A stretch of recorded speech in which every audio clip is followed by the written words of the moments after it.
love the attention to detail in our show.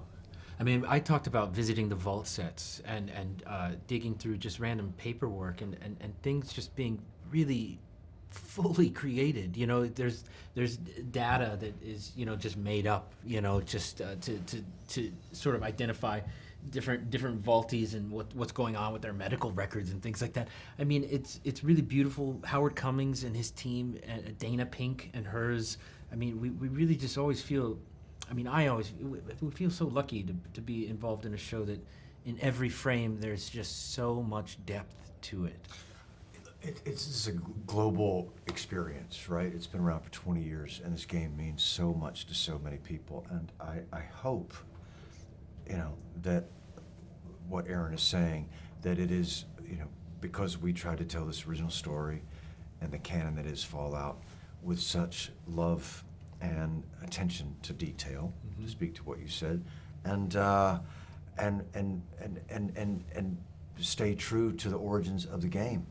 And I think, you know, like, just as a culture likes to see themselves reflected in entertainment, so do, you know, game players, so do people that, you know, that play Fallout or any other game. One of the things that led me to Fallout was you, Ella, because it was a female lead, and I was really, excited to see that. You've mentioned before in interviews that you feel responsibility specifically to represent young women in media. I was just wondering, what does playing Lucy mean to you? I love playing Lucy. I love that, and thank you for saying that as well, by the way. I love the layers, and I love that she remains positive in the face of everything she experiences. And that's the thing that I kind of keep coming back to, even though there's so much in the wasteland, there's so many experiences she has with the ghoul and so much cruelty that she witnesses, and yet she still remains radically, relentlessly optimistic, at least for some of the season teaser. So that's the piece I want people to come away with. I love that because I know there was like that utter betrayal by the father at the end of season 1. Do you think Lucy will be able to reconcile who she sees her father, who he actually is now? Does that make sense? I mean, that's the question of this season. You know, we pick up season 2 pretty much where we left off season 1, and she puts one foot in front of the other and carries on. She wants to find her father, and she has these big ideas of how she's going to bring him to justice.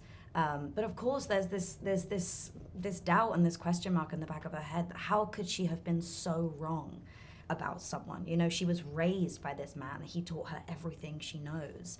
And trying to reconcile the dad that she grew up with and who raised her with this monster who did these unspeakable things. I think you can never really wrap your head around something like that. You can never really understand it. It's too painful to face that. Aaron, we see a bit of your childhood in the first few episodes of season 2. What was most important for you to portray in terms of that character arc and who he is now? Oh, you know, I don't know. I certainly have always had such a great amount of empathy. The backstory of Maximus was shared to me when we first started shooting our first season. And I'm glad that Graham and Geneva really wanted to share that with audiences. It's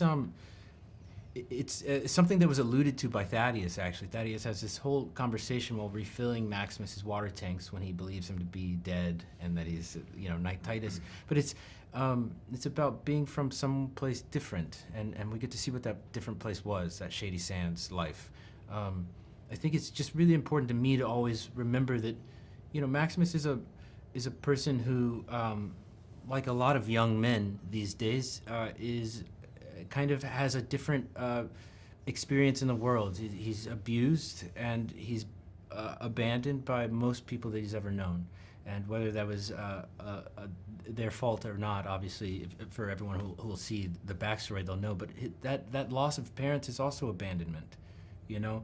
So where do we carry that? How do we continue to find this person who is capable of being turned into anything from this cruel world, and what is innately in him that maybe helps him to persevere? Well, you're the ghoul, and you've been wandering for 200 years. You've seen a lot of life and humanity. The show's been described as a satire on the American dream. How do you see that relating to your character? Do you agree with that?